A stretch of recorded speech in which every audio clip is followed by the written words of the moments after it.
plastik itu bisa didaur ulang dan punya nilai, dan dia tidak pure sampah yang langsung dibuang ke TPA.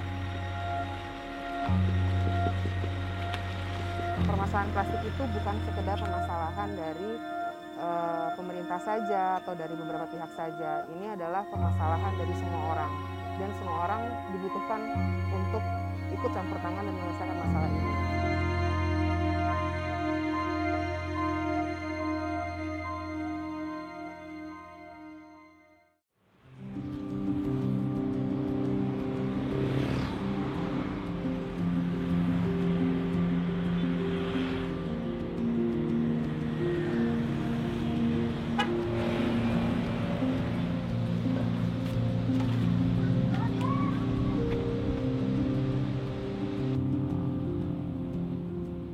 Saya lihat sebenarnya ini sampah adalah bukan cuma masalah gitu. Ini bisa dipakai lagi atau menjadi bahan baku lagi. Jadi waktu saat ini dibanding beberapa tahun yang lalu ya, paling nggak udah lebih meningkat awareness-nya untuk lebih mikir lagi nih untuk penggunaan plastik. Oh, buang sampahnya jangan sembarangan deh karena tahu dampaknya buruk gitu. Atau oh, saya mungkin kalau misalnya bisa pakai misalnya tas biasa, nggak perlu plastik bag, jadi udah mulai dikurangi penggunaannya gitu. Jadi step 1 sih awareness-nya kalau menurut saya untuk mengetahui dampak-dampak plastiknya udah meningkat. Tapi kita juga ngomonginnya mungkin kota besar ya. Kalau di piramida ke bawahnya masih belum aware gitu. Yang penting saya pakai apa yang saya butuhin gitu untuk nanti impact-nya kemana kalau saya buang sampah sembarangan itu masih jauh banget sih Mas. Jadi yang kita lihat ini menurut saya masih di permukaan ya, karena lebih ke golongan menengah ke atas atau yang teredukasi gitu. Tapi kalau yang di bawah-bawahnya sih masih belum sadar juga sih tentang dampak penggunaan plastik dan sebagainya.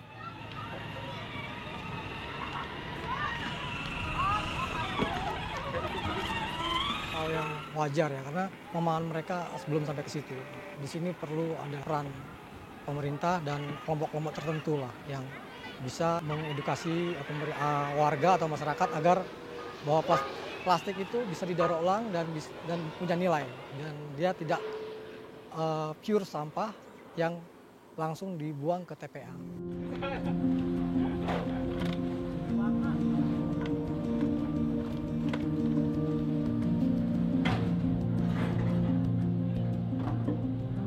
Hampir semua jenis plastik punya nilai, tapi nilainya itu ada yang bernilai kecil, ada yang nilai besar. Plastik-plastik seperti kresek, PVC itu nilainya kecil, tapi PET dan PP gelas bisa dikatakan memang nilainya lebih tinggi. Yang saya pahami bahwa semua plastik itu punya nilai, tergantung penggiatnya. Kalau dia masih ada untung, pasti dia akan kumpulkan plastik tersebut, walaupun nilainya kecil.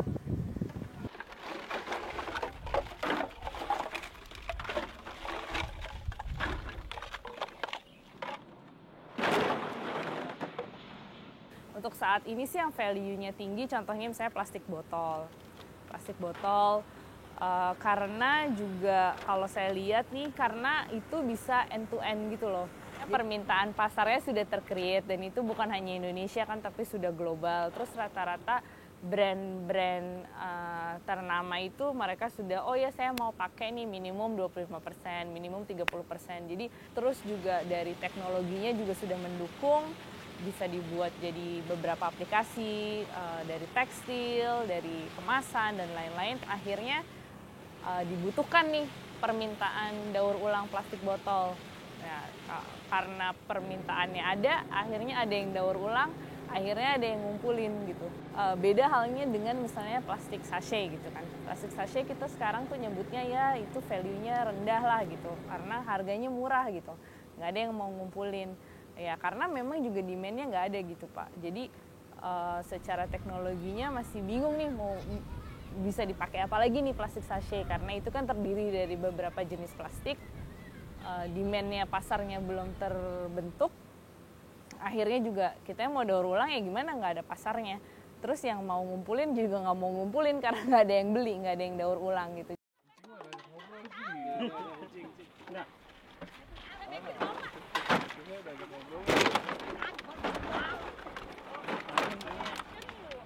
kalau bicara di daerah Tangerang, Jabotabek, ya, khususnya Tangerang, saya pikir banyak kawasan industri penggiling, dari penggiling kecil. Saya mulai dari pengepul, pelapak, penggiling kecil sampai dengan industri besar. Nah itu pasti dengan adanya pengepul, pelapak, penggiling kecil, industri kecil dan industri plastik daur ulang berskala besar, itu pasti saya langsung membuka lapangan pekerjaan.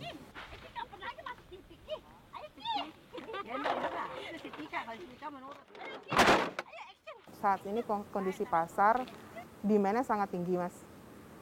Dan supply untuk bahan baku atau hasil produk dari daur ulang plastik yang berkualitas tinggi itu sangat sedikit sekali. Sampai saat ini kondisi seperti itu sudah membantu kita untuk menyetabilkan perusahaan dan membuka lapangan kerja yang cukup banyak. Jadi menurut aku daur ulang itu profitable dan harusnya didukung dari banyak sektor juga.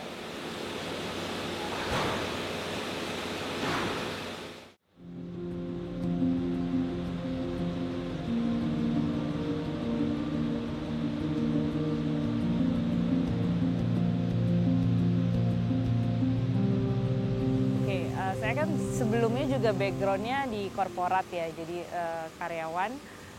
Tapi memang saya punya interest di bidang lingkungan, jadi hobi lingkungan atau waktu itu suka buat kerajinan tangan aja sendiri gitu Mas. Untuk bisa berkontribusi menciptakan lapangan kerja untuk membuat bisnis, tapi bukan hanya yang sekedar bisnis, cuma juga bisa memberikan dampak lingkungan dan sosial. Waktu itu saya bikin bisnis plan sebenarnya untuk kompetisi aja. Tapi tidak pernah direalisasikan. Terus waktu ketemu aku juga orangnya kan emang suka bisnis dan emang aku ada excitement untuk recycle gitu. Jadi akhirnya yaudah yuk kita realisasiin aja. Pertamanya kita mencoba mendaur ulang semua jenis plastik, kita semua cobain.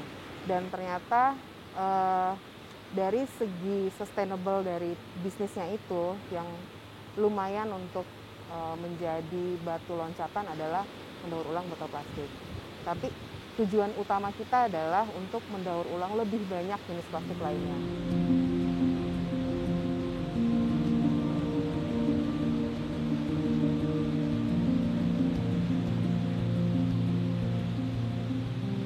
Oasis adalah perusahaan lokal.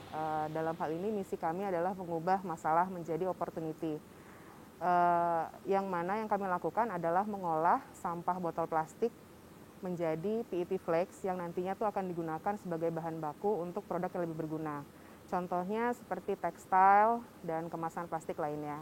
Permasalahan plastik itu bukan sekedar permasalahan dari pemerintah saja atau dari beberapa pihak saja. Ini adalah permasalahan dari semua orang dan semua orang dibutuhkan untuk ikut campur tangan dan menyelesaikan masalah ini. Jadi kami sebagai pihak industri juga melihat ini sebagai opportunity dalam konteks bisnis dan juga membantu untuk program pemerintah dalam mengurangi sampah yang masuk ke TPA atau ke lautan.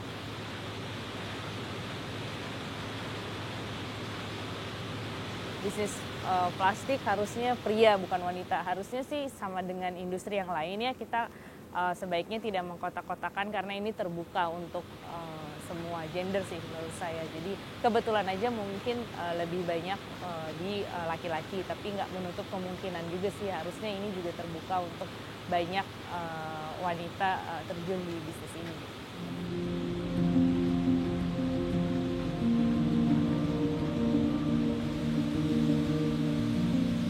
Awalnya sih saya nganggur, nggak kerja. Udah 5 tahun saya nggak kerja. Saya ngomong-ngomong teman ada lowongan di 3D 2017 itu saya masuk. Pertama awal masuk kaget. Ini kok di sampah. Lah udah biarin emang rezeki saya di sini.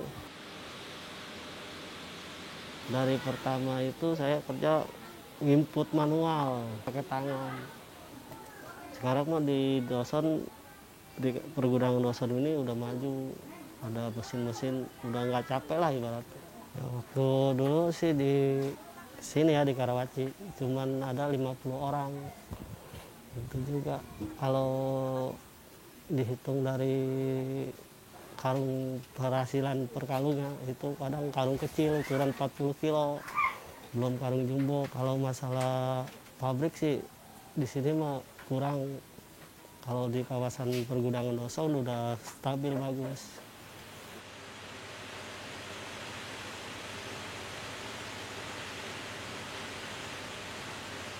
Ya, kalau masalah plastik yang bagus itu ya itu yang putih. Kalau yang berwarna itu emang bermasalah itu mah sama perusahaan ini nggak bermasalah, nggak laku ibaratnya. Yang butuh cuman natural doang sama BM udah lebih mudah itu maksimal.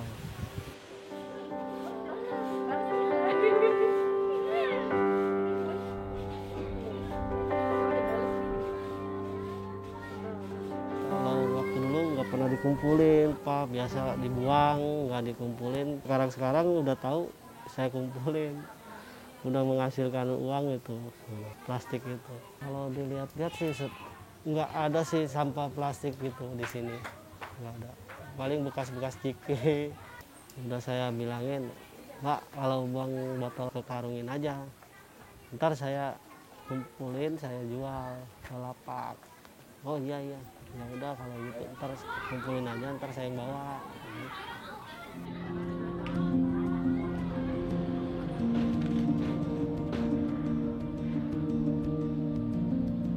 Dari awal saya fokus di PET dan PP Gelas. 2 tahun, 3 tahun belakangan ini saya ngumpulin juga plastik-plastik yang lain. Ada plastik jenis ember, HDPE, LDPE, NASO, dan lain-lain sebagainya. Sebenarnya cukup menjanjikan.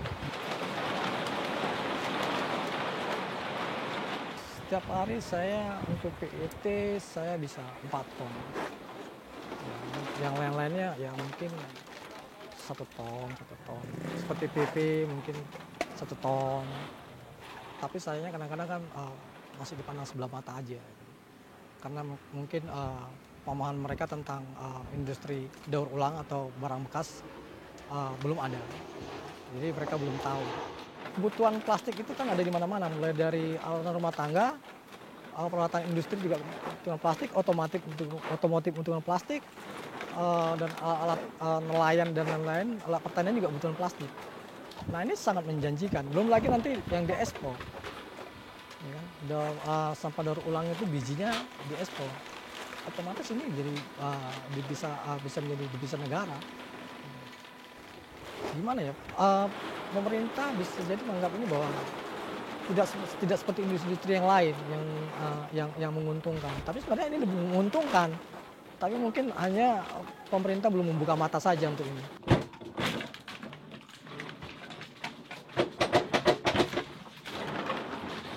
Dan menurut aku makin banyak sektor yang bergabung, makin banyak pihak yang bergabung, itu akan makin cepat mempercepat proses kita.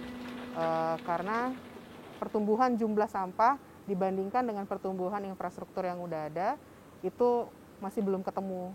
Jadi makin banyak infrastruktur yang dibangun untuk pengolahan sampah akan lebih baik lagi.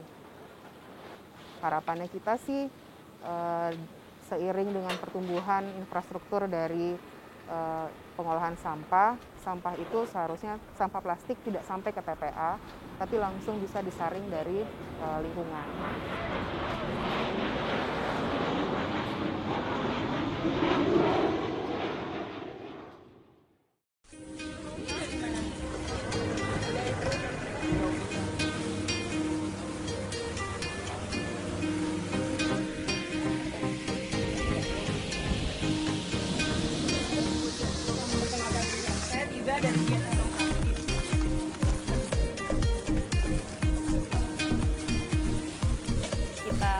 Membentuk komunitas Beach Clean Up Jakarta, itu kita bentuk dengan organisasi lain, bisa meningkatkan awareness atau kesadaran masyarakat nih. Jadi Beach Clean Up ini tujuan utamanya bukan membersihkan pantai, karena nggak mungkin bersih. 2 jam ditinggalin udah pasti kotor lagi gitu. Di situ kita tekankan tujuannya adalah untuk meningkatkan awareness mereka apa sih dampaknya dari 5 menit minuman kemasan gitu. Minumnya sih 5 menit, kalau buang sampahnya sembarangan, itu jangan-jangan sampah yang kalian pungutin ini sampah yang kalian buang 2 tahun lalu loh. Gitu. Jadi itu sebenarnya event kayak refleksi gitu. Mereka beneran nyusurin pantai dan mungutin, jadi mikir jangan-jangan ini sampah plastik sachet sampo saya nih yang kebuang 3 tahun lalu. Karena kita pernah nemuin mas, itu ada sampah plastik ini umurnya udah 19 tahun. Ada logo Indonesia Merdeka 50 tahun. Itu nggak cuma satu.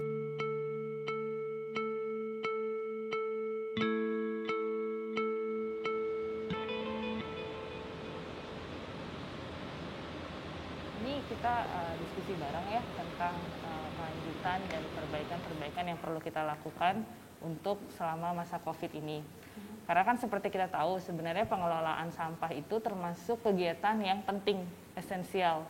Jadi walaupun COVID ataupun nggak COVID itu tetap harus berjalan. Sampah tetap harus dikoleksi dan ini peran kita sebagai perusahaan daur ulang harus tetap mendaur ulang sampah itu.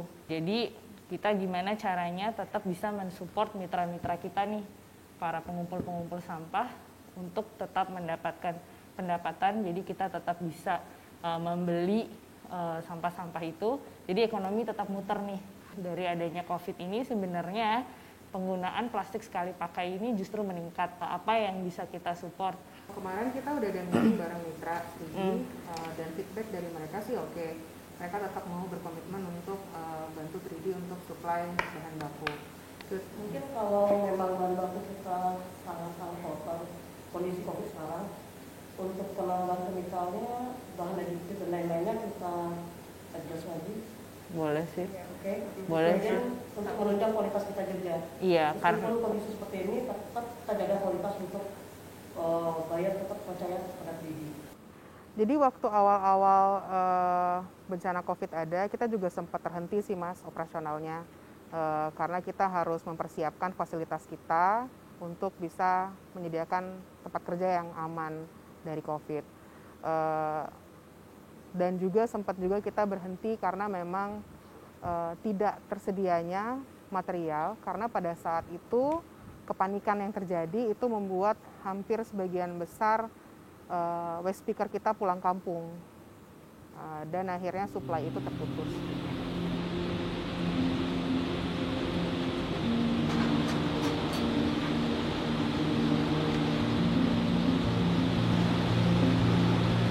Jadi alangkah baiknya tuh ekosistemnya memang di-create juga dari demand-nya dulu.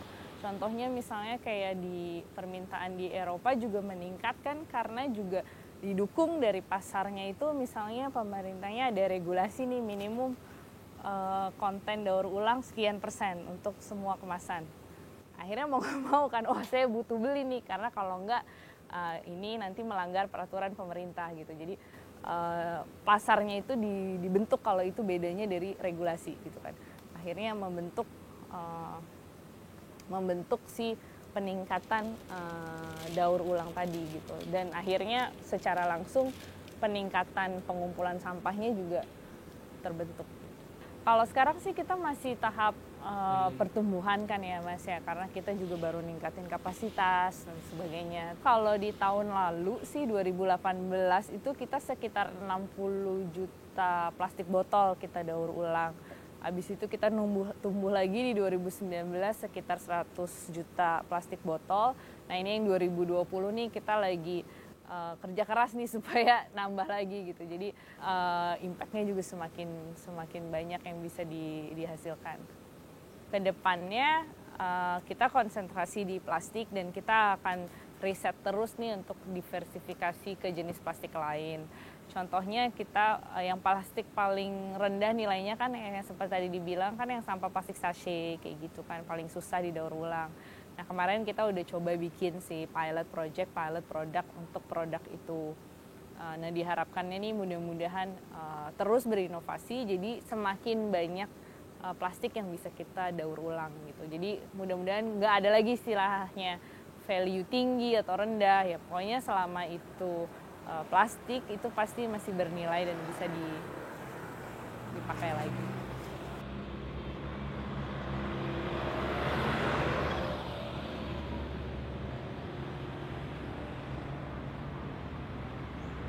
Ya, harapan saya sederhana ya, atau paling tidak merangsang agar kita penggiat daur ulang plastik ini bisa mengembangkan usahanya, karena bagaimanapun penggiat atau pelaku atau pengusaha daur ulang plastik ini pasti mengurangi sampah yang ada di jalanan gitu. Dan mereka mengumpulkan seperti saya mengumpulkan, dan itu dibawa ke pabrikan diolah dan tidak jadi sampah.